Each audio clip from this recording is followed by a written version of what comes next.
Sometimes even good people can make a mistake. And when it happens, it's one of the most intense and emotional experiences of your life. It could be a DUI, or maybe you were in the wrong place with the wrong people at the wrong time. Or perhaps you just did something stupid at the spur of the moment without even thinking, and now you're in trouble with the law. Well, you need experienced legal help right away so you don't become a victim of the criminal justice system. Even good people can make a mistake, and if you, a friend, or a loved one has been accused of a crime, don't make another mistake by hiring the wrong attorney for the kind of help you need. You need to visit toddjohnslaw.com. That's toddjohnslaw.com, and then call Attorney Todd Johns today. Attorney Todd Johns has decades of experience helping good people like you who have made mistakes or bad decisions and will stand by you every step of the way. toddjohnslaw.com.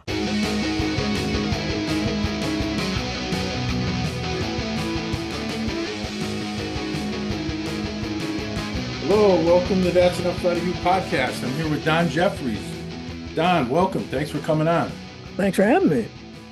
Fantastic, buddy. Listen, the first time you've been on, so if you want to just give our listeners just a little bio of yourself.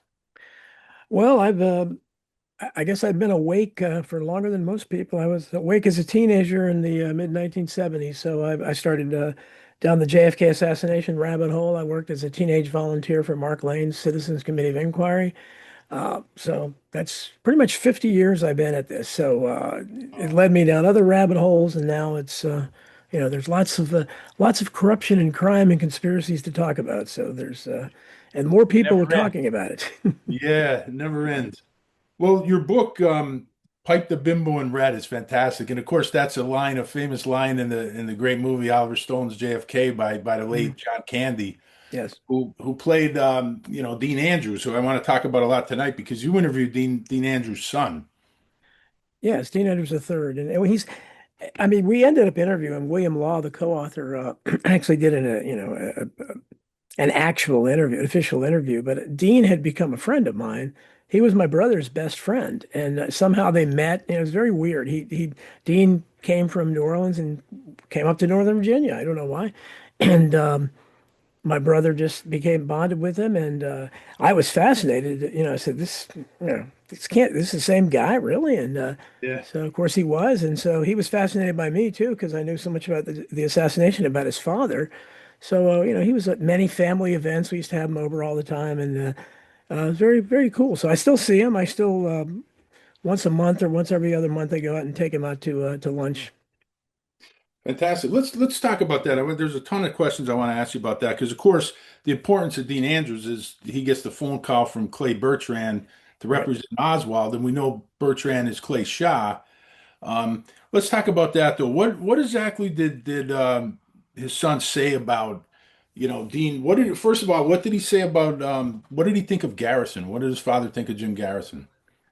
Well, his father had been good friends with Garrison, Right. and Dean the third, young Dean, had he used to answer the phone many times, and it was said, "Young Dean, this is Jim Garrison." He would answer him, and he would see him at the athletic club, and so his they ran in the same society. Dean, excuse me, Dean Andrews Jr. was a prominent attorney, and Garrison obviously was a big figure in politics. So he, I think until he met me, I think maybe he had a little bit of resentment because his mother certainly did. I had his mother over for dinner once, and she had not talked to anybody about it, but she was very bitter because, you can imagine this, they had a very nice lifestyle. And Sure. this completely demolished that, and it disrupted the family. And Dean's life, Dean was going to law school, and he dropped out or had to drop out or something, and his life was never the same. And he had a brother who became a drug addict and just died a few years ago. He had a terrible life. And his sister, he had a couple of sisters, they just kind of didn't want anything to do with it. And they moved away. And his mother, I got her to talk a little bit about it, but she always just thought her husband was crazy. She didn't understand what was actually going on, and Sure.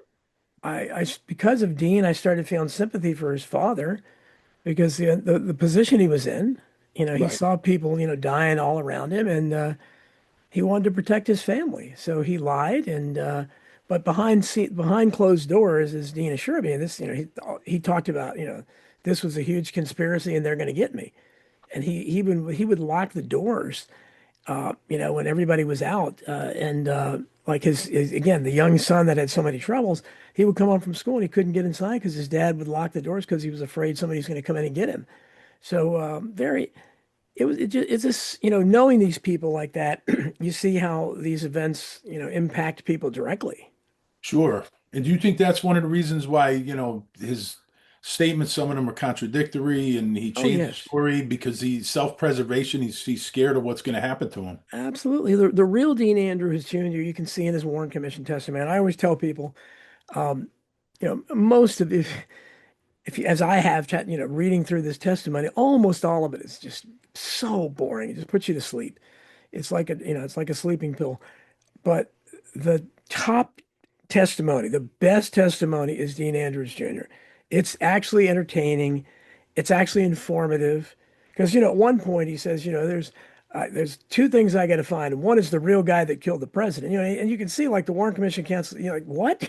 Nobody's saying that. Dean was the closest thing the Warren Commission had to a hostile witness. He Right. didn't mean to be, but he was.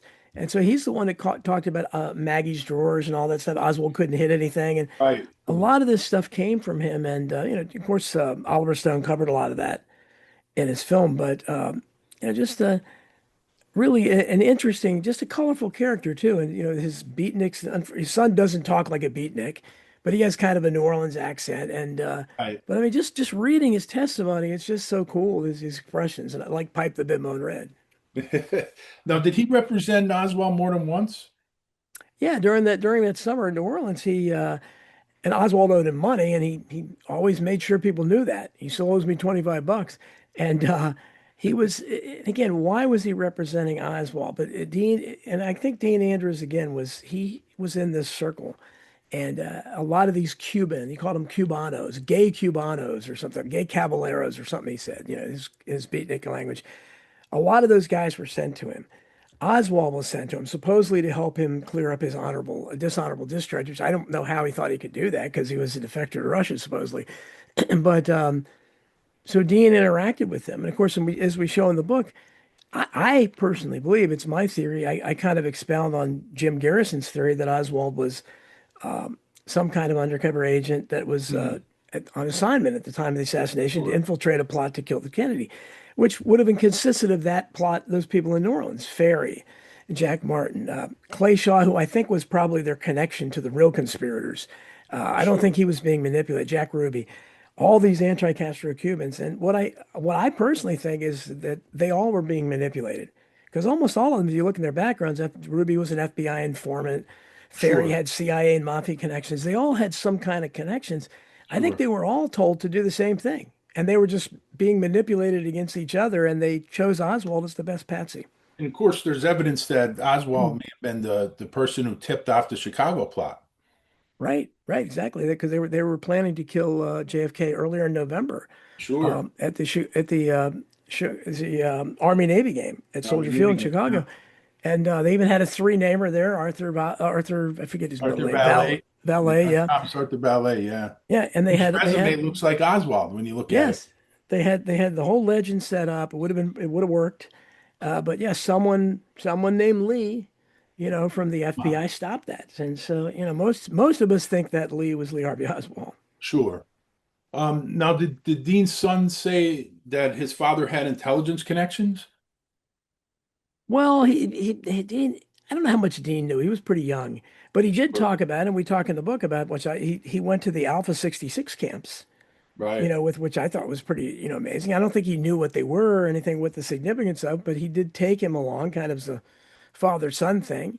And he talked about Carlos Marcello being, he thought there was a hit out on his father's life and that Carlos Marcello prevented it. I don't know if that's true or not because he was friends with him, but he certainly had some kind of contacts. And Dean, young Dean could only guess at what they were, but it's one of those situations where they didn't kill him, obviously, but he was tortured for years, because he was living in this incredible fear and paranoia, kind of lost his mind.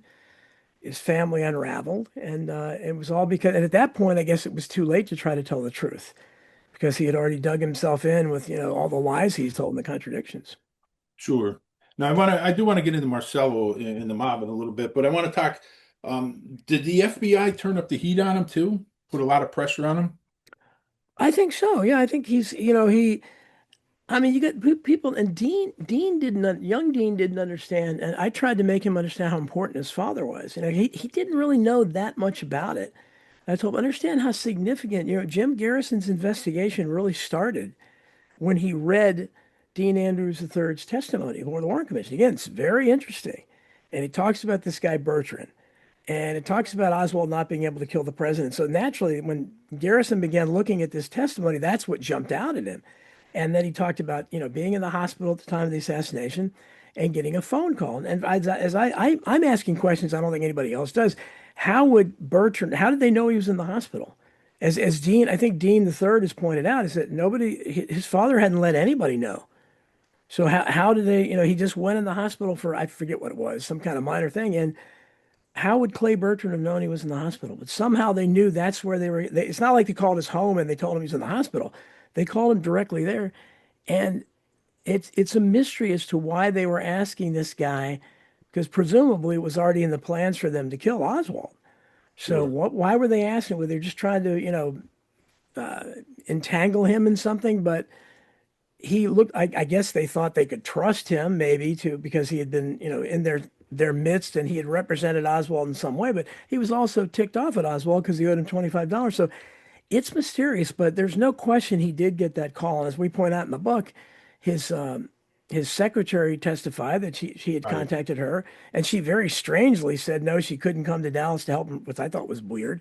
And his attorney, I'm getting the guy's name now, also had been contacted and talked about, yeah, Monk Alden, I think his name was, but he had been contacted. So he contacted at least those two people and his secretary as well.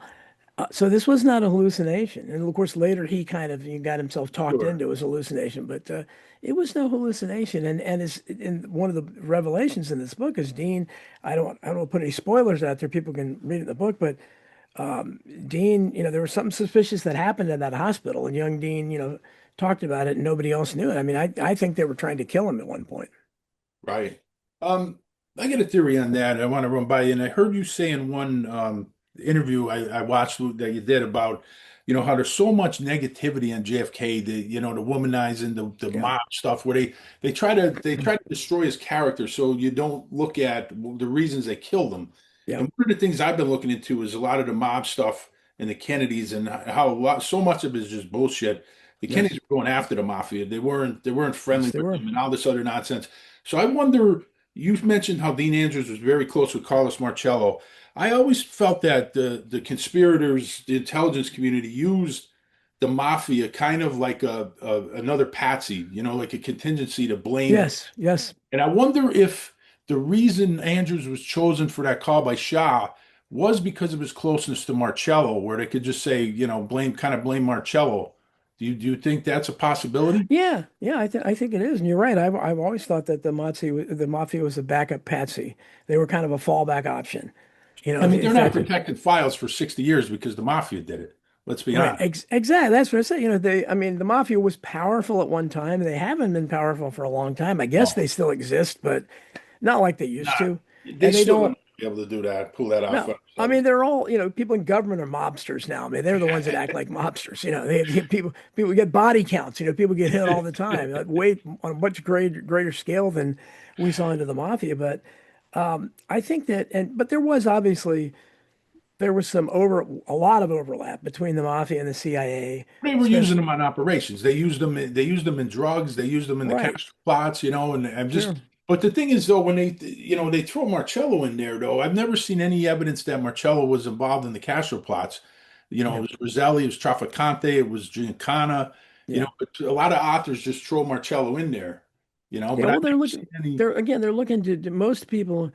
I'm different than most people because I think that this involved the highest people at the highest levels of government. I don't know who exactly. I think Big George Bundy was a conspirator, and That's I've what I talked want to about. ask you about Yeah, because we had an episode. We had John Newman on, we had yeah. Greg Burnham, and we had Professor Paul Blow, and we were Hmm. talking about that. And we are talking about Vietnam, and I brought that up. I because I think McGeorge Bundy is very suspicious, and John kind of got upset with me about bringing that up. That he said there was no way, but when you look at NSAM 263. Yes, The Kennedy was pulling out the advisors, and then yes, 273, which totally reverses that. yep. And the timing of that, it would have been signed that weekend, but that was written I believe, on the 21st, correct? Well, I think it was written on the day of the Before. morning of the assassination, but JFK never saw it. He But never as I've seen it. pointed out, he not only wouldn't have signed it, he would have fired McGeorge Bundy because Yeah, he just completely contradicted what he was doing. exactly. And McGeorge Bundy would also be in the White House Situation Room in Washington, D.C., and he would contact the president's cabinet, which were all in the air at the time, traveling to Hawaii for a conference, and assure them in the afternoon there was no conspiracy. They had the guy. There was no nothing had been done. Nothing, very little was known, but he was telling them. So I think he's very suspect. So I think if you want people to look there, and I think, and again, people, they need to look at the Secret Service. I think, they made it happen. So I think clearly they were involved in some level. And I think you start from there. I mean, to me, that's where you start. But everybody wants to start with David Atlee Phillips and people like they have their own names. And I think the recent redacted files show that the guy in the CIA who was probably orchestrating the Kennedy assassination from the agency was James Angleton. There's no Angleton and question. Harvey too. I think William Harvey is heavily Well, yeah, involved. Bill Harvey's another name that's there, and these guys certainly could have been involved. But you look at the Pentagon, you've got Curtis LeMay, you've got Alan Dulles in the CIA, but you've got James But Angleton, who his name is remember, all Dulles over. is outside. Dulles has already been fired, so Right, he he's already been did fired, that. but people like to think he was like David Talbot. A lot of people think he orchestrated things. I don't think so. And uh, my friend John Barber, who's great, you should talk to him. He's the only one that interviewed Garrison after in the years after the trial, and he's got a bunch of hours of tape that he recorded that he didn't include in his specials that he produced.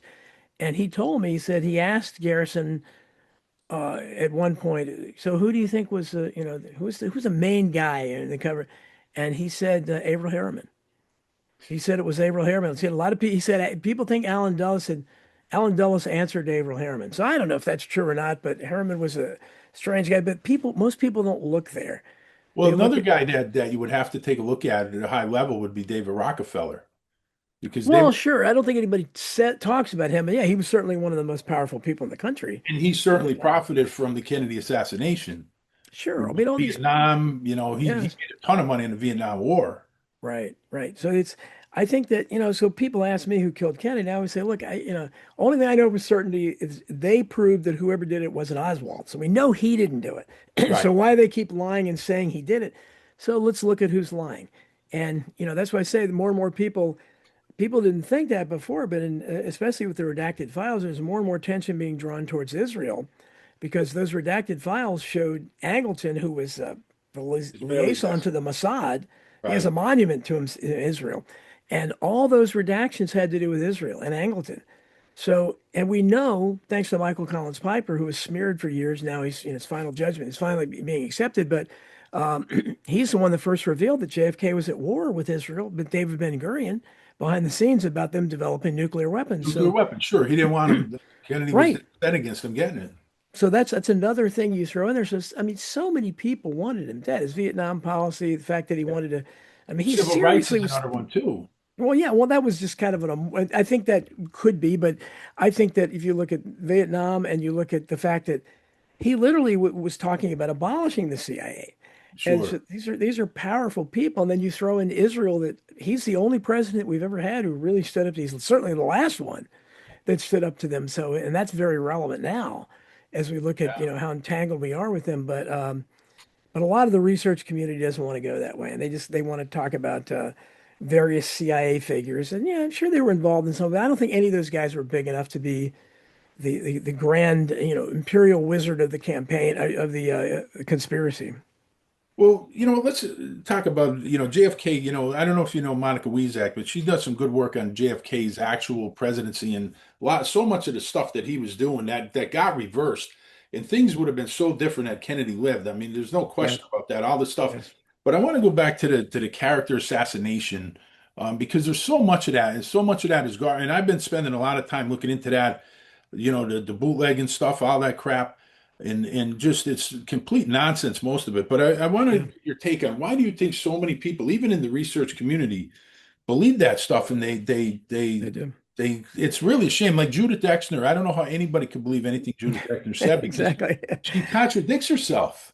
Yeah, yeah. Well, Jim DiEugenio and I kind of almost simultaneously started talking about it. He wrote The Posthumous Assassination of JFK Yeah. a long time ago, and I'm on board with him in many ways. I go even further than that because I think I'm single-handedly trying to restore the reputation of old Joe Kennedy. I think he was one of the great Americans of the 20th century, but Well, let me ask you this: are you familiar with Daniel Joseph Kennedy?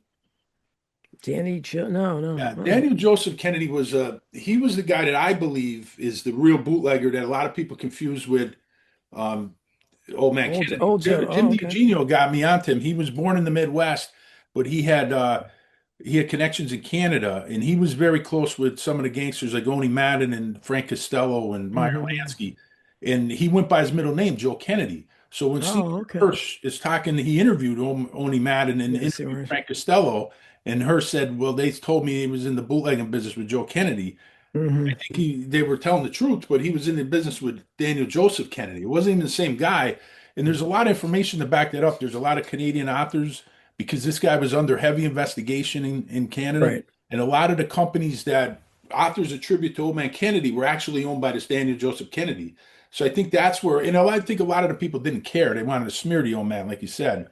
They do. Yes, there's no question about it. And I think that may be true. I mean, I don't have any reason to say that there wasn't a bootlegger with that name, but I think the entire emphasis of this, and it started with Judas Campbell Exner, and then it went Mhm. backwards. It reverted back to the more and more stories about old Joe Kennedy having an affair with Gloria Swanson, being a Yeah, bootlegger, and being involved with the mob, which is ridiculous. Again, his ridiculous. sons were the only ones that ever fought the mob, Right. and so they tried to make it so that I mean, you remember Bobby Kennedy? You watch it as Attorney General, or maybe it was his counsel of the McCarthy Committee, but he just tore Sam Oh, Giancana, who's he called him giggling and giggling yeah, he like said a all girl. these little girls giggle him. He had balls of steel. He's saying this to a big mobster. And Jimmy Hoffa, he went after Jimmy Hoffa Yes, he and went after Jimmy Hoffa too. So I mean, Marcello.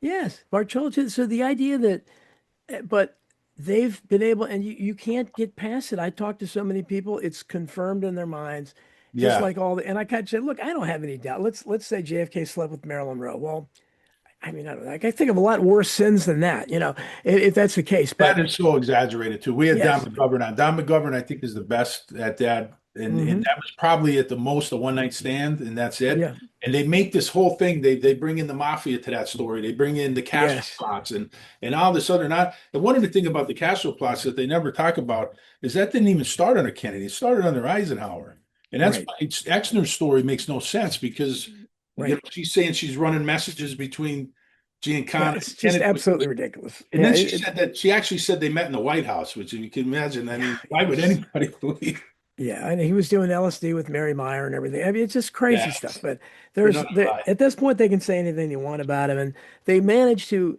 convert him from yeah, it was unrealistic martyr figure after the assassination. I mean, he was obviously a human being, flawed, Sure. but Like everybody. there he wasn't and they still like that recent horrible ABC disinformation piece Terrible.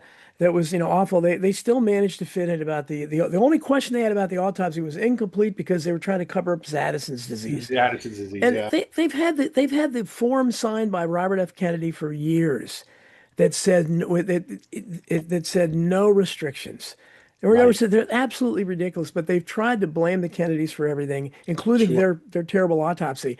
And the idea that this guy was at death's doorstep, because we're told he really wasn't, he shouldn't have been president because he was too sick, but he Hmm. was having sex with a million women. Oh, yeah. He And would have no time to do yeah, anything else if these were how, true. really sick people that are dying don't have a lot of sex, I don't think. I mean, it doesn't make any sense. Doesn't make sense. And it's contradictory. As you said, Judith Campbell Exner was ridiculous. At her original press conference with the oversized glasses and that big hat, she didn't even mention the mafia. But the same media that, kids like me at that time were trying to lobby the House to, and eventually they did form the House Select Committee. And it was disappointing, but we couldn't get anybody to talk about those conspiracy theories.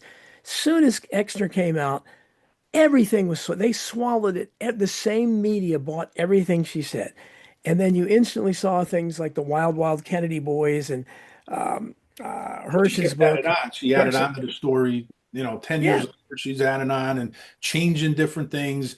Then first yep, she denied an abortion. Then she said later on she had it's like just complete lies, that lie after lie. yeah.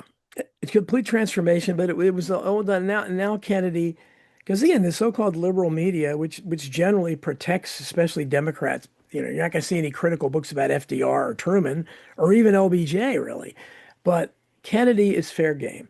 He And they is. go after like that recent book by that Maureen Callahan, who is an Oh, terrible. absolute lunatic, Yeah, astronaut or whatever. I mean, she is just good God. yeah. She's It's like a it's terrible. spurned lover. I mean, she I she wrote know. these things about I RFK know. Jr. Just accused him of I know. sexual abuse. What are you talking about? What do you mean? Because he No. supposedly touched the knee of an adult woman under a table that was babysitting. He's like, what? Yeah, it's That's it's abuse.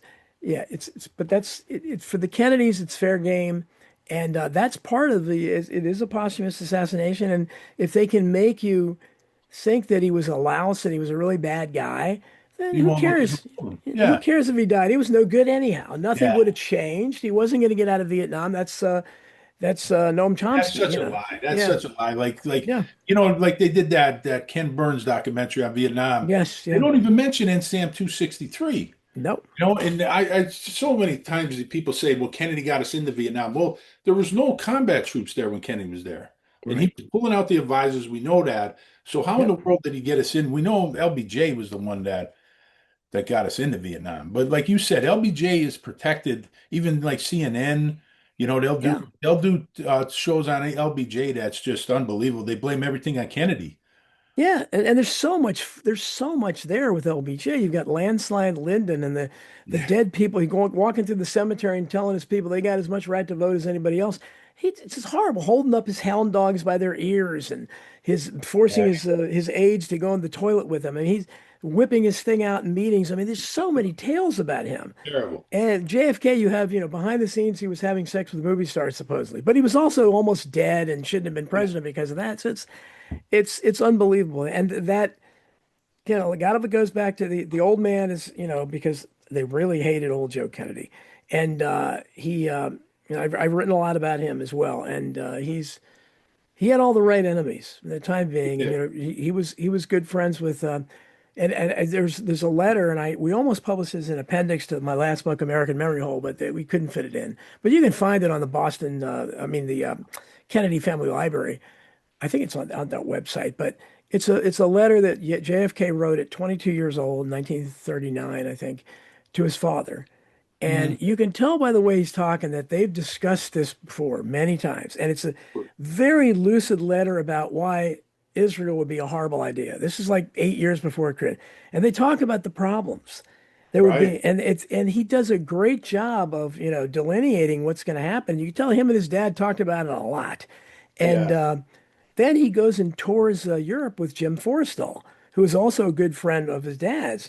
Forrestal became Truman's Secretary of Defense, biggest He critic died of a Israel. suspicious Oh death. yeah, pushed out of a window at Bethesda Naval Hospital.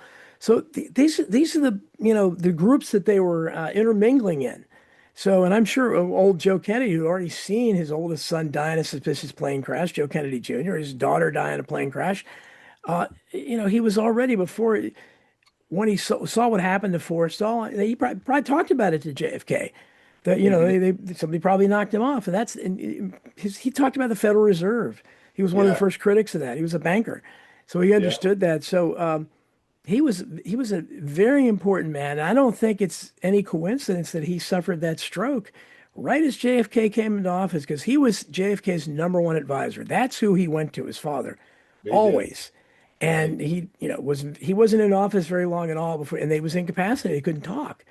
So he couldn't advise him anymore. But yeah, I don't know Right. his administration would have been any different, but he was I know JFK valued him and Sure. you And the know, thing is, the old man accumulated so much wealth at a very, very young age. Like he would have no reason to get involved with the mafia and bootlegging. And it really makes no no. sense when you think about the wealth that he had, really No. at the time he was 30 years old. No, it doesn't. And again, it's trying it's again it's and again if he was a bootlegger, I don't know how serious of a crime that was. They had prohibition, lots of people were bootleg. You see it in movies and films. They kind of openly everybody wink wink, there were bootleggers in every area.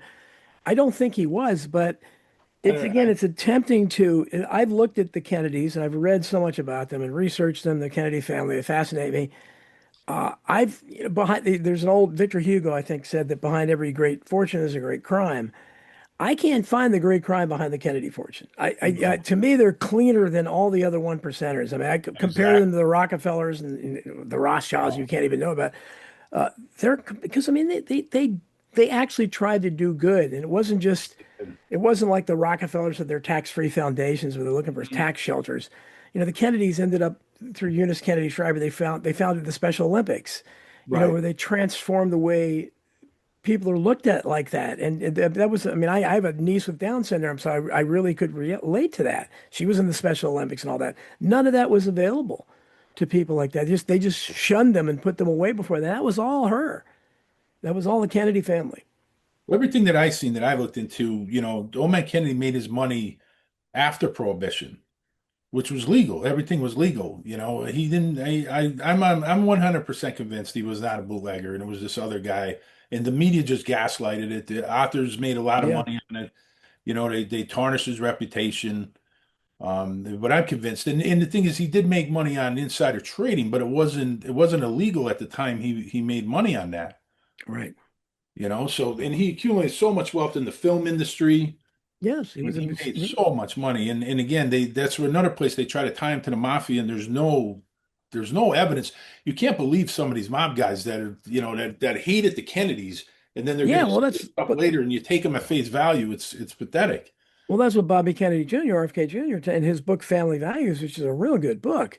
He, he talked about all those rumors about his grandfather. All those allegations come from either CIA or mafia sources, every one of them, Sure, and they're not aggrieved parties or whatever. And RFK Jr. also, I've done a lot of research on the Kennedys, but I didn't know about this. I mean, they managed to keep this commission in the 1950s pretty secret, but it was a commission that to look into the CIA in the 1950s. His grandfather, Joe Kennedy Sr., sat on it, and he was the most vocal critic of the CIA. So um, I didn't know that. I didn't know So that either. I mean, Wow. so Alan Dulles was the director, and so imagine Yeah, how much hatred he had for the Kennedys to begin yeah. with, and then he gets And into he gets office, and fired. this whippersnapper fires him after the bay. I mean, can you imagine the rage he felt at the family? Yeah. So, but people don't know about that. But I mean, so Joe Kennedy Sr., he looks better every time I learn something. But plus, just on a parental level, this is a guy who was a one percenter. And fathers in that era weren't really hands-on to begin with. 1%, rich fathers certainly weren't. He Certainly was not. as hands-on as they come. He sat down and had discussions with his kids every night. He's the one that urged them to be so competitive. He was involved in their lives, and I think that speaks, very well of him. I agree. And you and Jim Diogenio and Lisa Pease was the only three that I heard really in the community defend old man Kennedy, which I'm glad Yeah. to hear because I mean, like I think like his reputation was really tarnished, and I think No, they did a unfairly. job on him, and a lot of it has to do with the fact that he was with America First during World War II, which is was basically a liberal movement. It was a movement of liberals, classical liberals, and I've written a lot about that in my books. But RFK Jr., I didn't know that his grandfather was also an anti-war activist in World War One. So this guy was a peace guy. He was Yeah, anti-war. So when and that's where JFK his got it from. yeah, his son, he came by it natural, and he made, I think, the greatest speech ever delivered by an American president, the American University speech, the peace speech. You can see the influence of his father because his father would have been, I guess he couldn't appreciate it because he was Right. alive, but I don't know if he knew what he was even saying, but that was his father's influence there. Hey, Sean, before we move on, I just want to mention our sponsor, one of our sponsors, DK's Corner, located in Jessup, Pennsylvania, right on Cherry Street, 201 Cherry Street in Jessup, Pennsylvania. Sean, I had a cheesesteak, and I know the ads always mention the cheesesteaks, and we've had a few listeners comment on that. I actually just had one yesterday, and I thought you were on a diet. I am. Well, the thing is, at work now, we've been ordering from DK's, and I keep smelling, everybody's ordering these cheesesteaks, and I keep smelling them.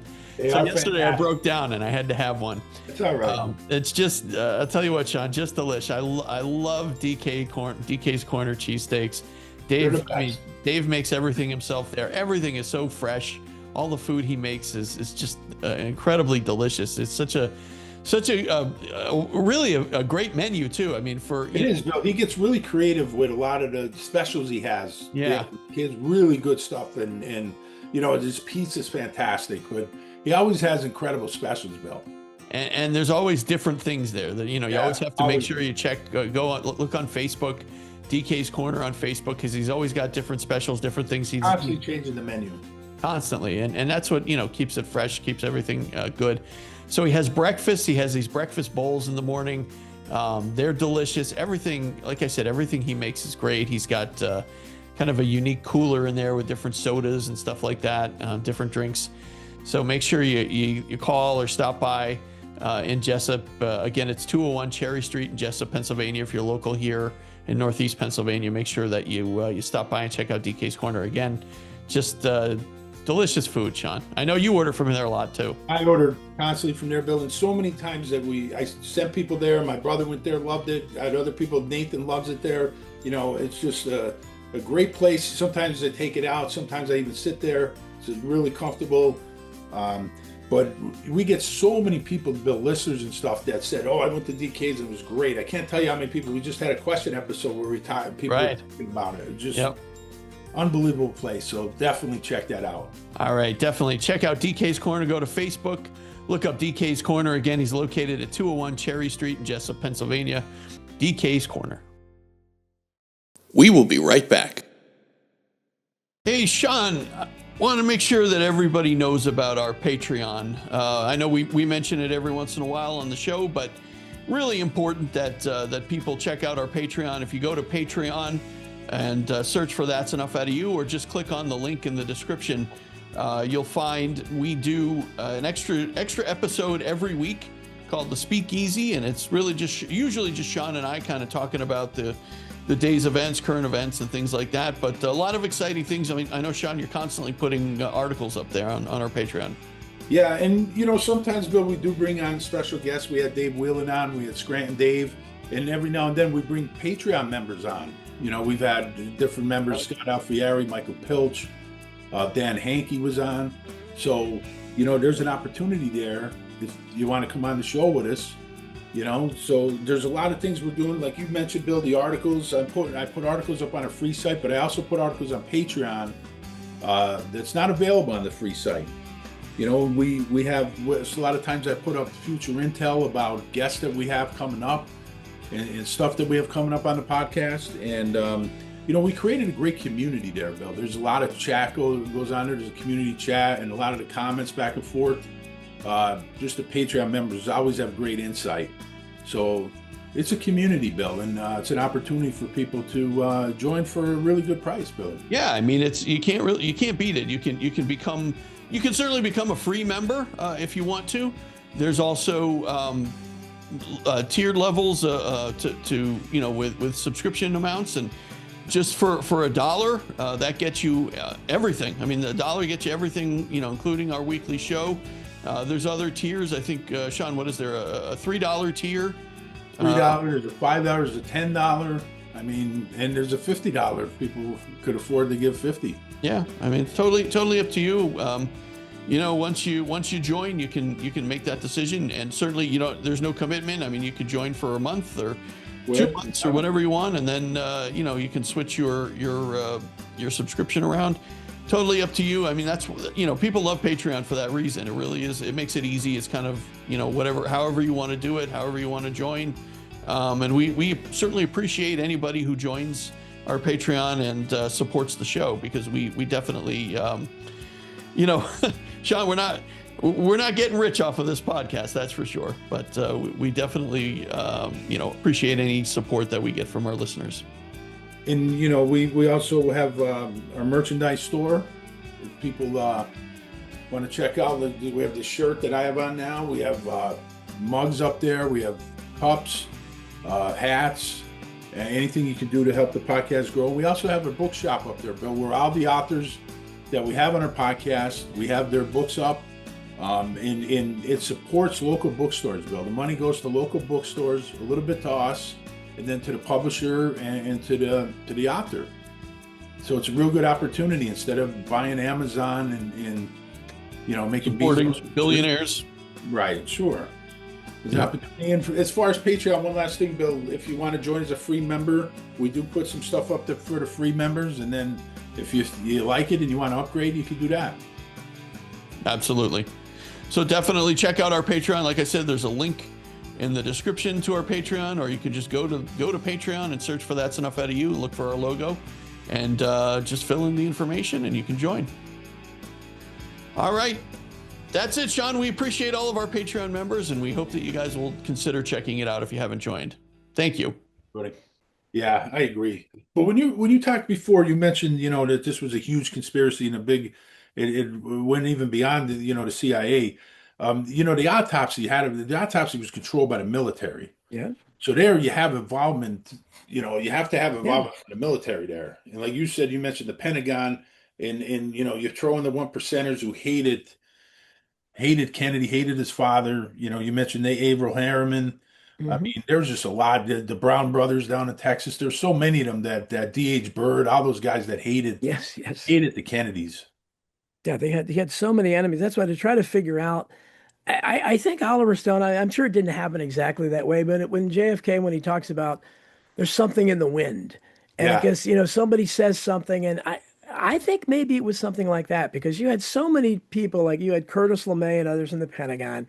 You had Allen Dulles out of the CIA. You had Angleton in the CIA, and Atlee Phillips, and you know, Harvey, Bill Harvey, people like that. There were lots of people beyond that even, but certainly there weren't many people in the CIA that were going to argue against it. J. Edgar Hoover certainly in the FBI would supported that. LBJ certainly did.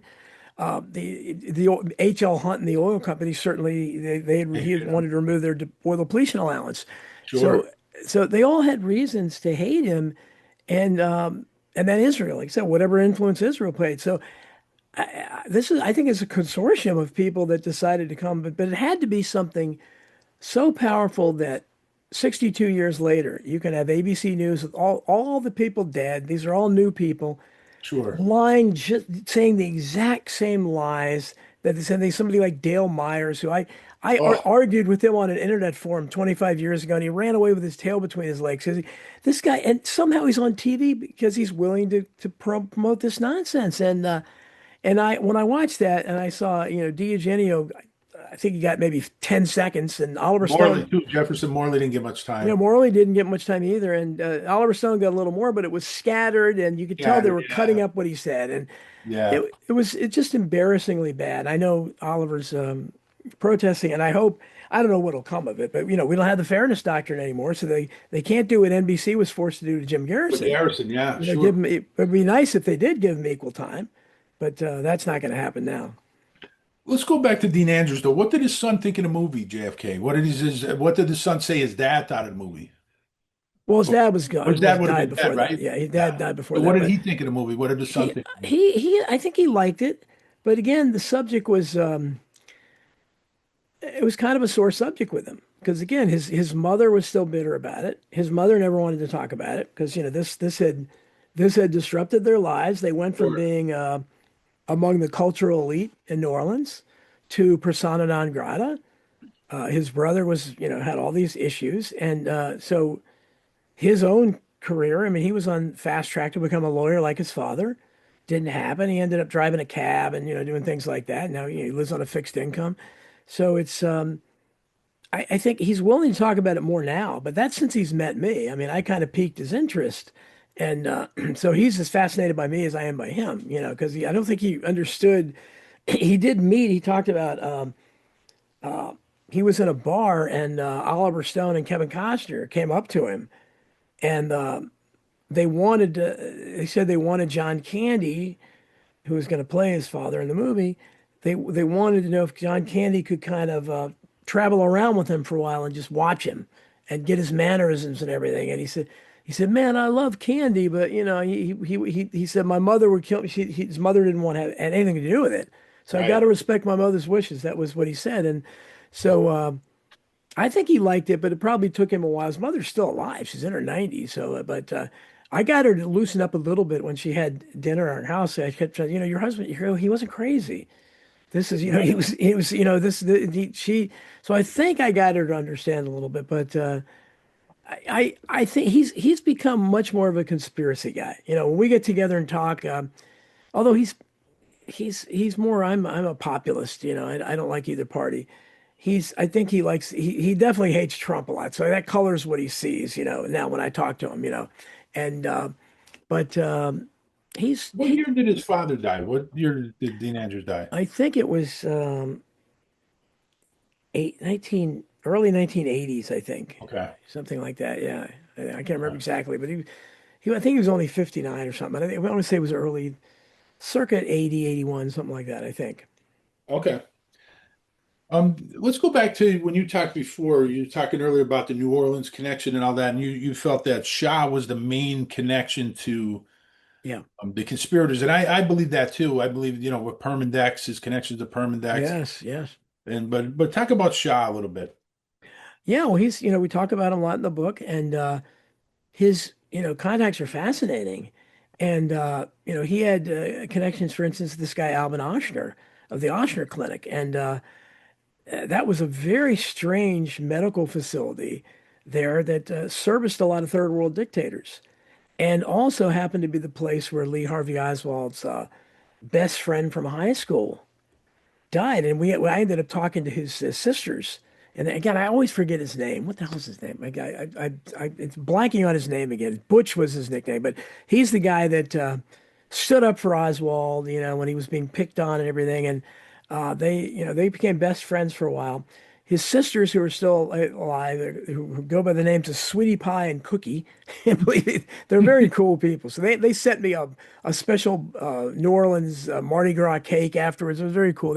They were nobody talked to them, and but they talked about being suspicious of, you know, the way their brother died. I mean, he went to the Ochsner Clinic, very strange that nothing was seriously wrong with him, and he didn't come out. Wow. And I thought, you know, this, and again, Oshner, I think Oshner had an office in the Trade Mart. A lot of these people had, you know, special places there because they were that close to Garrison. Garrison had lots. As you mentioned, Permindex, which had a lot of figures. I think somebody connected to Hitler was on there at one point, and I think president of Hungary. Or they had a lot of crazy people that were associated with that. Right. And Shaw was not this just some, you know, businessman who was just philanthropic or whatever. This was you know, he was a nasty guy, and I think that I think he was too big to be used. So I don't, although he may have been used to some degree. I think he was. I call it in the book. We talk about it. I say it's the ground level plot in New Orleans, and you can see that we went through that because in the book you see how Oswald was being impersonated in New Orleans, you know, which you know, was not known to most people. They know about the impersonations in Dallas. Same Right. thing was happening in New Orleans. They were paving the way to frame him everywhere, and somebody was working hard to do that. So this was, you know, organized effort. And of course, Guy Bannister and, you know, the Camp Street and all that stuff. We go through all those things and the The strange, FBCC. yeah, FCC and all the strange things that were going on there. This was not, you know, some kind of unrelated thing. And the Fair Play for Cuba, you mentioned Paul Blue. He wrote some good articles on the history of the Fair Play for Cuba, and Right. so this is a bigger thing than most people thought. So there was that's why I say when people say it's a benign conspiracy, you know, this was big. There's a lot of effort that went into this. This was not Yeah. certainly wasn't the mafia. It wasn't rogue elements of the Oh, I hate CIA. when they use that term rogue. I really Yes, do. oh, they love doing this. Rogue elements of the CIA. I mean, the CIA has the Office of Security to make sure there's no rogues in the CIA. That's their Sure. job is. Yes. It's just, Well, yeah, we don't know what the hell they had because I mean, just when Doge was in existence very briefly, if you look at what they found in USAID, they found, for instance, that 6,000 journalists around the world are on the USA or on the U.S. payroll in a huge extension of Operation Mockingbird. Still, so it never I, stopped. It just I never, extended it. that's like standard operating procedure. Yeah. So who knows what if they had audited the CIA itself or the Pentagon itself. Who knows what they might have found like an actual hit squad or something that we're paying for because we Sure. don't know what's there. I mean, there's No, clearly just a little bit they discovered under Doge. So you probably could have found records of something like that, but there's no question that there was and they were being played against each other. And I don't know what other than that he was supposed to be reporting on on a conspiracy. I don't know exactly what Oswald thought, and you can kind of see the look on his face when he's walking around, and especially at the midnight press conference. yeah, You can tell he's sensing he's been betrayed, but he's yeah, you still could see not it on his sure. face. You could Yeah, see it. yeah. Yeah, I mean, he's still not sure because he hasn't talked to any contact. So no, and he's still kind of hesitant because he's a patriotic guy. He's thinking, well, I'm not supposed to talk. And I guess even at that point, he didn't think that I don't think he thought he was going to be killed. But so it's a shame, and people had the wrong impression of him. But it's just hilarious when they still, and I saw in that ABC special, they still tried to treat him like he was some communist that I was know. a, It's was a obviously, legitimate defector. yeah, it's ridiculous. It's obviously he was being sheep dipped and as some kind of asset in these groups. I mean that's pretty clear. And the defector thing too. He was a false defector. Um, but I want to switch gears here and talk about Harold Weisberg a little bit. Mhm. Well, Harold Weisberg is, I said I was with Mark Lane, was, volunteer with him. He was a hero, but, and Weisberg and Lane hated each other. It was it really hated each other. It was, He hated everybody though, didn't he? well, Weisberg hated everybody, but yeah, but Lane didn't like him. But yeah, and Weisberg, I met Weisberg, in the early 80s, and got to have dinner at his house and, really interesting. I mean, very grumpy guy. Yeah, I had to very. really work my charm on him because he was a curmudgeon like you've never seen before. And Was he he the guy just that leaked the script of the JFK? later he did, yeah. I probably Wow. wouldn't have met him at that point because I couldn't believe he did that. I mean, that was just despicable. But that was again, he was petty and he was very He just jealous. jealous? Is that why he would do that? Like why Just would jealousy, yeah, because I mean, he had, in a way, he did work really hard. yeah, And he couldn't get. One of the reasons he hated Lane was because Lane got all the TV appearances he did. and Lane got the college lectures and Made more money. yeah, Lane got a lot more money out of Rush to Judgment. And Weisberg wound up self-publishing the Whitewash series. And he showed me, I was in the house, he showed me the typewriter where his wife typed it all out.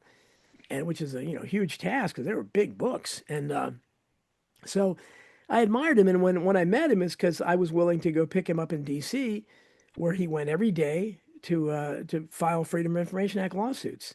And so I picked him up and drove him back to his Frederick, Maryland house, and got to have a nice conversation on the way. And then he invited me in for dinner, so it was pretty cool. So I had stars in my eyes, but um, unfortunately, later he did leak a copy of Oliver Stone's script before the movie was released to Parade magazine, and I think he leaked it to George Lardner Jr., which is incredible because he was the CIA's Operation Mockingbird guy for years, Wow. and but Weisberg for some reason kind of got along with him, which is suspicious in and of itself.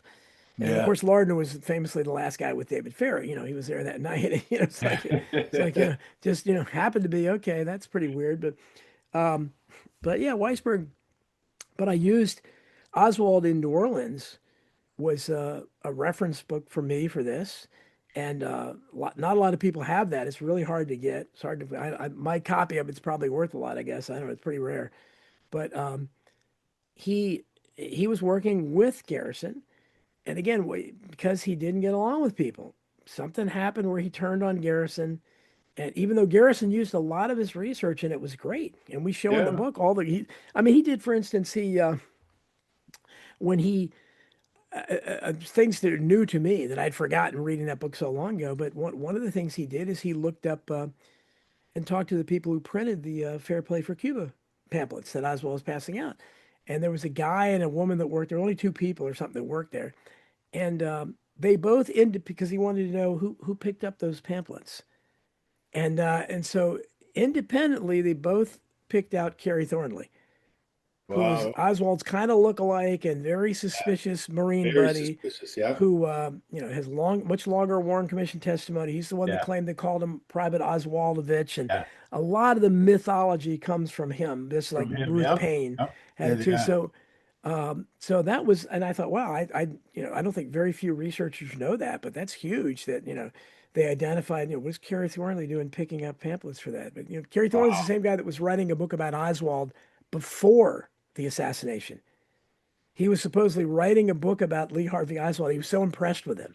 His Yeah. Marine buddies like, wow, really? How many people do that? But and who was it I had on? Oh, I can't remember her name. She was a character. I had her on my podcast once, but she had met Thornley and claimed when he was, I guess, in New Orleans, where he was writing, when he was writing his book, I think it was the Idle Warriors. It was called the Idle Warriors. That he would sit outside a cafe and he would be talking real loud and everything as he was writing. I mean, really strange guy. And Yeah. but he and later he became good friends with Robert Anton Wilson, who is a big name in the conspiracy world. He Mhm. co-wrote the Illuminatus trilogy, which is very influential on me. Became good friends with Timothy Leary, but Wilson was kind of idolized Carrie Thornley because Carrie Thornley ended up developing this bizarre philosophy called Discordianism. And if you can figure it out, I don't know anybody, but it makes no sense. But Wilson used to quote from it and just, these ridiculous things he would say. And one of it, I remember once his tenet was never whistle while you piss. Okay, figure that one out. I don't know, but that's a tentative Discordianism, but that's all Carrie Thornley. And of course, Carrie Thornley became like so many of these guys, was gay and a big right winger, very similar to Yeah. Perry Raymond Russo. And Russo. Yeah. I get a lot of people get those two mixed up, but yeah, it's Weisberg was he had a lot, and that's why I devoted a chapter in this book to him because he deserves credit. I don't know what happened to him, and I point out when his bitter kind of a memoir that he wrote where he just attacks everyone and just I don't understand it because he did a lot of great work. I think personally he was bitter at Garrison first for some reason. I don't know why he was bitter at Garrison, but I think he was really bitter at Oliver Stone because I Yeah. think he expected to be the hero. He Yeah. Right. expected Kevin Costner to play him. Yeah. Right. Sure. Yeah, and that's all. Sure. And of course, he didn't like Garrison, so he resented that, I guess. Why do you think a lot of those first generation researchers, did not like Garrison and turned on Garrison? Why do you think that is? So Yeah, many. Sylvia Mara, yeah, Sylvia Accessories, Marr, one of the Peter one Dale one of the best Scott, like a books. lot of Yeah, them. yeah. And Sylvia Mara, Accessories, that the fact still maybe the best Yeah. one volume on the early Sure. volume of the Assassin. I mean, Crossfire with Jim Mars is updated version of that, but I think that they.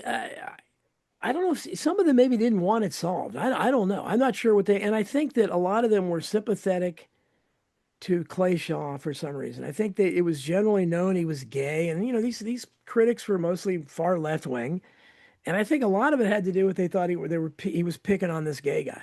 To be Mhm. honest with you, because Garrison, I've never found a quote of it, him saying it, but supposedly at one point he said it was a homosexual thrill killing. Now I don't know where he said that, but that's the legend. So if Yeah, he's I've heard that, but I've never seen anything no, to I've never seen it back either, that but up. if that really happened or they thought he said it, again, I can understand. Sylvia Marr was a great researcher, but she worked for the World Health Organization. I think she was a practicing witch, believe it or not. But I mean, her book is incredible, whether It is. witch or It's not. tremendous. But she clearly in real life was a far left winger. Weisberg from talking to him was, was, a Jew that was still seeing Nazis everywhere. He was still living his OSS days. So these guys they weren't like Mark Lane, who was a civil libertarian. And but so they had for whatever reason, Mark Lane, was fine with Garrison. But you're right, there was a breach there. But I think most of the critical community now accepts that Garrison was on the Yeah. right trail. And that's what I think we showed in our book is he was on the right trail insofar as I think he had the ground level The plot ground level, yeah, delineated, agreed. and he Agreed. knew kind of about Permindex. He just didn't really go. He had only really didn't go after it.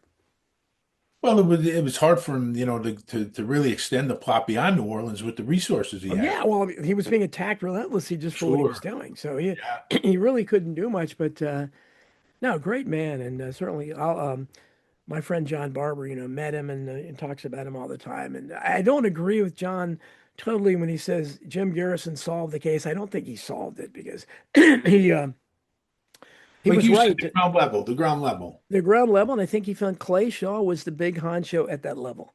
He Right. was the one that they were reporting to, and whatever contact he had, I don't know to what degree Clay Shaw knew what was really going on, Mm. but I think he was the I think he connection. more than guys like Bannister, Yeah, yeah. and those Oh, guys. yeah, definitely. Because maybe Bannister was gotten rid of pretty early, and all of them were. I mean, you just read what Barry, happened yeah. to them all. None of them survived. I mean, although what's his name did? What's the God? I'm getting terrible on these names. Katja The Smith. Was it a Rochester Smith? No, no. It's one of them is still alive. Oh, God, what is his? The guy that was got the got in they got in the fight with Oswald. The fair play for Oh, Cuba. Bonnier?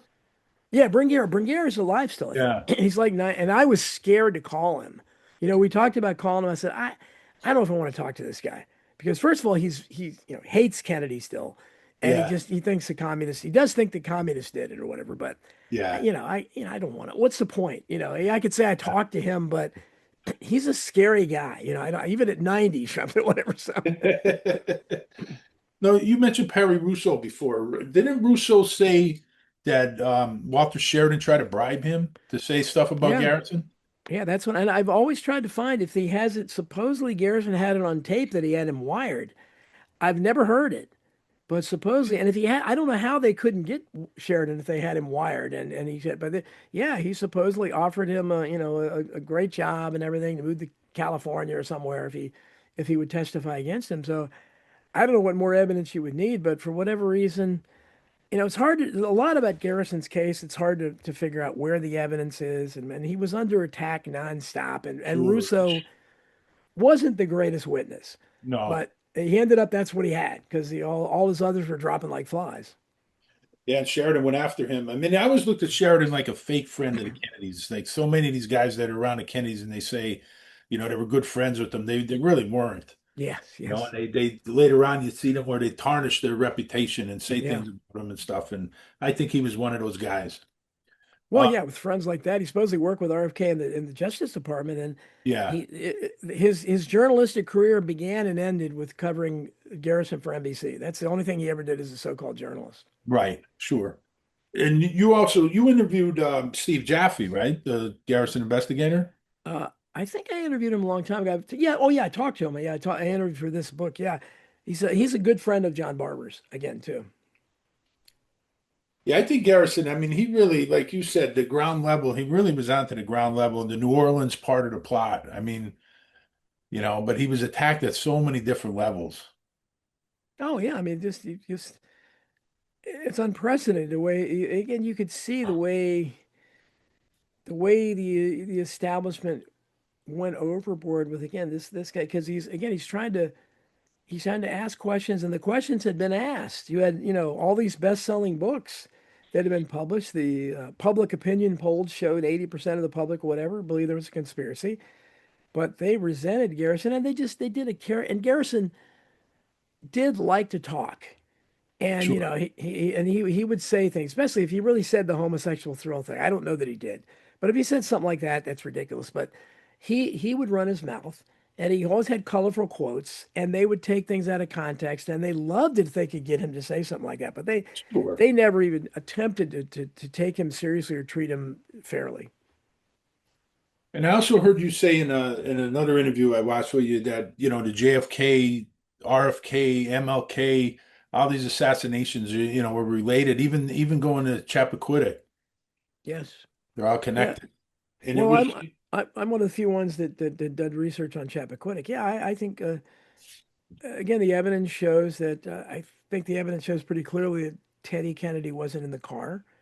I don't know exactly what happened. There are lots of theories on what happened, Well, there's always but been that rumor that E. Howard Hunt and Sturgis and these guys were Yeah. in that area. Have you ever Oh um yeah, yeah. Talked about that, and I think in Hidden History, one of my books. Yeah, that E. Howard Hunt was supposedly wearing his redhead, one of his famous disguises that he had or whatever. and what Uh, reason would they have to be in that area? exactly. Yeah, and it just the idea that Ted Kennedy's story makes no sense. And again, Teddy was the lightweight of the boys. I mean, he had a lot to live up to. Joe, Right. his oldest brother Joe, who they all idolized and died. It would have been the first president. JFK was the president. RFK was obviously very accomplished. So Teddy was like a party guy, animal, and he was a real nice guy. Everybody loved him. He was a backslapping old Irish politician. He wasn't as deep a thinker as his other brothers were. But here, all this weight is put on him. He knows that somebody's killing Kennedys. There's no way he can believe. And he got drunk one night on a plane saying, they're killing all of us or something. He knew it. Of course he knew it. And so he feels the pressure, though, that, you got to run for president next. You've got to do it. And there's no question he would have been president in 1972 if he ran. I don't think anything could have stopped him. But he's on Chappaquiddick Island. It happens to be right when we're landing on the moon. Same, that's all. Well, what about the tapes with John Dean on the tapes where he says something about Teddy Yes, if he knew the bear trap he was yes, exactly walking that. into, something like that, he said? Yes, if he knew the bear trap if Teddy knew the bear trap he was walking into or something, yeah. Wow. And but if you look at the evidence again, when I say I don't know. There are reports that he had a bump on the back of his head. Some people think he was knocked out, and then his car and Mary Jo Kopechne was knocked out or whatever, drugged, and supposedly she had a lot of alcohol in her blood and she never drank, and then they just pushed the car off the bridge, and because the story makes no sense. He'd been on that island many times. You couldn't miss that turn. That was ridiculous. And Kennedy was a good swimmer, but he had a bad back. There's no way he got out of that, and was probably drunk, supposedly, got out of the car and swam across the channel. But most importantly, the next morning, he was seen by witnesses, some other, very rich people that had yachts, and he was out there talking to them happily, cheerfully. Everything was normal. They were just and this is seen, witnesses saw this. And then his cousin, Paul Gargan, who later, I think, turned on him and wrote a book, and Joe Gargan, I'm sorry, Joe Gargan tried to make himself out to look heroically and make Teddy look like this creep that left him while he tried to dive and save. But he, he was seen to come up, and as soon as the witnesses that were talking to him on the outside, as soon as Teddy, when he walked up and he whispered something to him, and Teddy turned white as a sheet and just ran off. So what was that? I mean, to Yeah. me, I think he was telling me, "Hey, your car's in the pond. There's a dead girl in it," and that's the first he knew about it. And so I don't know if somebody contacted him and told him, hey, this, you make a, and they probably knew Teddy couldn't make up a good story. He said, and what story could he have made up? So he came up with a ridiculous story that made no sense. And everybody knew it was, it made him look awful, and it made him look like he'd killed the girl. And that's what people thought. So you had two schools of thought in there. You had the people like there was a book called Teddy Bear that was very famously came out, the big right wing thing but it went over all the evidence and they did a good job with that. And it showed his story was impossible and there was a Hmm. cover up. But on the other hand, you have people that ignored it and just pretended that it never happened. I'm in the middle again. I don't think Ted Kennedy was a killer. I don't think he was capable of doing that. But I know his story is impossible. So, and I know that it already killed three of his brothers. Sure. Sure. So, and they didn't Didn't he want, have a didn't he have a helicopter crash before that? had a plane crash there in Plane crash. 1962 that he survived, broken Was back. there He was any in the, was there any suspicion? Did anybody ever look into that to see if well, I don't know. It was 1962. I don't know if maybe his 62? brother Okay. probably wondered. JFK probably Yeah. wondered because, Joe Jr. and his sister. I mean, that's three separate plane crashes for Joe Kennedy Sr.'s children. What are the odds of that? Yeah. Unconnected. Wow. Yeah. So I think that after that, I think they instead of killing Teddy, this was his political assassination. And after that, they let him stay in the Senate forever. He became the lion of the Senate and good Sure. soldier. And he very rarely did anything courageously. Most of the time, his standard liberal stuff. And The didn't line was drawn. He wasn't going to be president. no exactly. That's like, but you're never going to be president. And for whatever reason, what was he going to do? I guess if anybody had, especially those at that time, if they came out and said that, I mean, yeah, I'm being pressured. They killed Mary Jo Kopechne and framed me for it. Yeah, Who would nobody have believed. believed him? No. But so Well, I think there's a lot there, and they have the deputy sheriff Hucklook.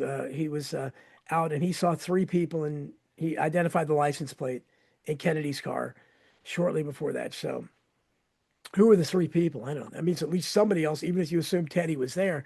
But again, yeah, the evidence to me, the next morning, he's seen by witnesses acting perfectly normal. Now, he would have to be the most cold-blooded psychopath in the history of the world to do that and act normal. But as soon as his cousin comes up with he turns pale and runs off with him.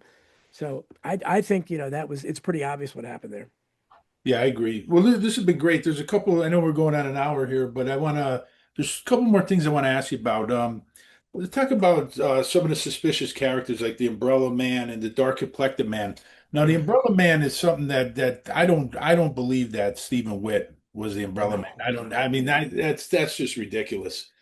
Yeah. Talk about that a little bit. Well, I got in a conversation with somebody about that again and again. So I started, and I'm not the most popular figure in the research community, even though I have, except for Robert Groden and Gary Shaw, I think I'm number three in seniority because I started when I was very young. I've been at this longer than they have. So yeah, again, I was a volunteer for Mark Lane, but they aren't interested in what I have to say. And it's because, first of all, because I'm really radical and I believe there's corruption everywhere. And I believe in lots of other stuff, 9/11, all these things that a lot of them don't want to believe in. And I don't think the Kennedy assassinations happened in a vacuum. Right. Sure. But um, but so, God, what was the question? I went off on a tangent there. About the Umbrella Man, about Yeah, the Stephen umbrella. Yeah, the umbrella. So, Man. so yeah. So one of the things is that they've accepted, and I told people, I was a subscriber to Penn Jones' Continuing Inquiry, which was the Bible for researchers back in the 70s and the 80s, and they Sure. they published my first piece when I was very young. Right. I thought I made the front page of the Continuing Inquiry. Boy, I thought I would, it was the New York Times front page, but they covered the ridiculous testimony of Stephen Witt, and they showed it for what it was. I mean, there wasn't a researcher in the community that Oh, believed for a second. It was so obvious this guy was a plant, and he was, he said he was protesting Joe Kennedy, right? yes, protesting Joe Kennedy. I'm sure in 1963, everybody was going to look at an open umbrella on a sunny day, and they're going to think, "Oh, okay, that's yeah. Of course, he's protesting Joe Kennedy's appeasement policies. What, what, who would?" But that's what he expected us to believe, and it's unbelievable. Like I said, I got in a discussion with somebody the other day about it. It's like, what? How do you believe this? But they do believe that. They also, for instance, they don't believe things like most of them don't believe in the strange deaths of witnesses. I mean, the body counts it's a mile long. That's the other thing I want to ask you about, Yeah, especially in the 70s when you had the church committee and the House Select yeah, Committee, all these guys, all these people that were going to be called or were yep, called, and they're dying suspiciously. So many suicides are happening. I yep, mean, yep. it's just unbelievable. I mean, the amount of suspicious deaths during that time frame, just really like 73 to like 79 was just amazing No, it was, and amount of and they, deaths. and it's but again for whatever reason, and Weisberg started when Weisberg at the end he started turning against that too, and all the newer band of critics that they don't talk about that stuff, Right. and they should because Sure. it's. I mean, I'm sorry, we know, for instance, after the assassination, there were two journalists. But this was before Jim Morris started doing his great work, and Earl Goals, that were reporters for Texas newspapers, and Jim did great work for years. But you had two reporters who were covering the Kennedy assassination in depth and were going to write books about it. Mhm. One was a guy named Jim Cody, who was, I think, with Dallas Times, or one of those reporters. But he was known to be working on a book about it. Now, he was killed. This is the official cause of death. He was killed by a karate chop as he exited his shower to the throat. Now, I doubt that anyone else has ever died from a karate chop to the throat as they exited their shower. I don't think. Certainly not too many. So that's not too suspicious. So who knows what happened to his notes? And the other's Dorothy Kilgallen, Yeah. who was when I was researching both Pipe the Bimbo and Red and American Memory Hole, I started finding I didn't realize all the research she did in the beginning that Mark Lane and all these other people fed off of. she broke a lot of this stuff that the critics talked about. Right. She was talking about it in her columns, and she Right. was doing hands-on research. She's the only one to have a private interview with Jack Ruby. Jack Ruby. Yeah. There's no question her book would have been, a smash success. It would have sold more than all the other books combined. She was a TV star. She was on What's My Line, one of the most famous women in America. She could have had Bennett Cerf, her panelist, who I think was president of Random House or whatever, would I would assume would have published it. But so for her to die the way she did, and obviously not the way they said, obviously somebody murdered. And then after she died, her best friend Mrs. Edie Smith, Right. who she supposedly, rumor was she entrusted her files to her. So I don't know, but she was her best friend, Right. much younger than Dorothy. I don't even think she was 40, or maybe something, but she was young. She dies 2 days later, 2 days and later. Right. And the and she's notebook disappears. The files. Right. yeah, nobody ever came to fan the files. And Edie Smith would just happened to be a one-time lover of a young JFK. How about that for a connection? So, Wow. so only two journalists were going to be working on books. They both died that way. And we know no mainstream journalists since then. All the books were written by people like Mark Lane or Harold Weisberg, a retired chicken farmer, Sylvia Marr, WHO worker, all the big books, and then later, people like me that, but so One of the things, Virginia. like I think the Kilgallen murder was definitely suspicious. There's no doubt about it. But I think one of the things, a lot of the disinformation I see, like a lot of authors that focus on her, they bring in Marcello because the New Orleans angle, and they bring Yeah. in Marilyn Monroe, and they bring in, Oh which yeah. was kind of ridiculous because that we had No. Donald Govern on, and Marilyn Monroe and Kilgallen were not really that close, but a lot of authors make them out to be very close, and they try to bring her into the story, and I think that's where it gets lost in the shuffle where if they just focus on, yeah, she went to see Jack Ruby and then fairly shortly after that, she's dead. But they Yeah. they bring in all this disinformation into the story and a lot of mud gets thrown around and it gets lost in the shuffle. And I think Oh that's yeah. why a lot of people get away from Kilgallen. Yeah, no, and there's certainly I don't know why there would be a connection to Marilyn Monroe there.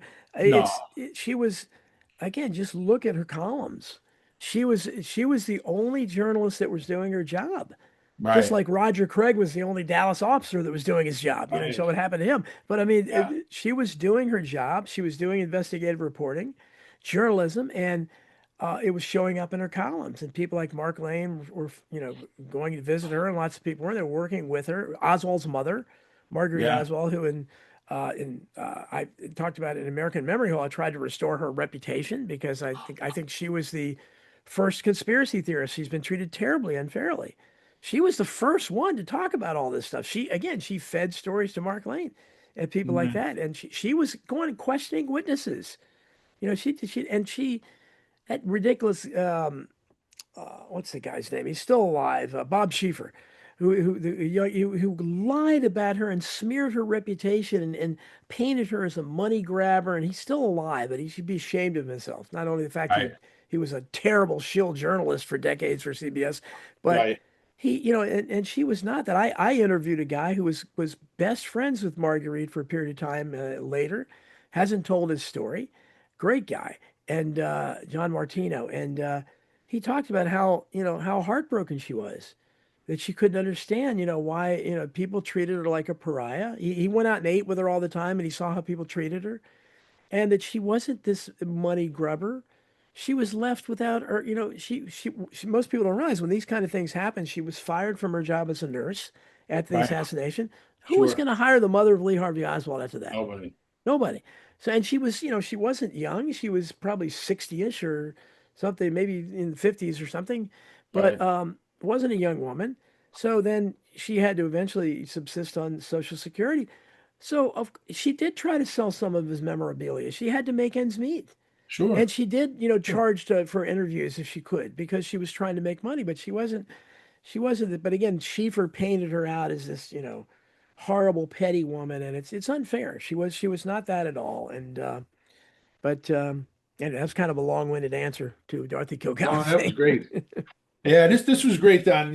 Let's we're going on an hour here. I didn't mean to keep it that long, but let's wrap it up. And I really appreciate all your research and the long time that you've been at this, and just your work on Joe Kennedy. I mean, that's something that I think we need to hear more of. and people need to understand because old man Kennedy's reputation has been destroyed, just like his son's, and it's really a shame. So yeah, thank you, Don, and I hope you'll come back with us and talk more because this was fantastic. I appreciate it. Oh, anytime. I'd be happy to talk to you again. I appreciate you asking me. All right. Thanks. All right. Good night, everybody. That's Enough Out of You podcast is executive produced and written by Bill Rader and Sean Kane and edited by Bill Rader. The That's Enough Out of You podcast and logo are exclusive property of Bags of Chicken, LLC. Any rebroadcast, retransmission, or accounts of this podcast without the express written consent of Bags of Chicken, LLC is prohibited. So don't even try it.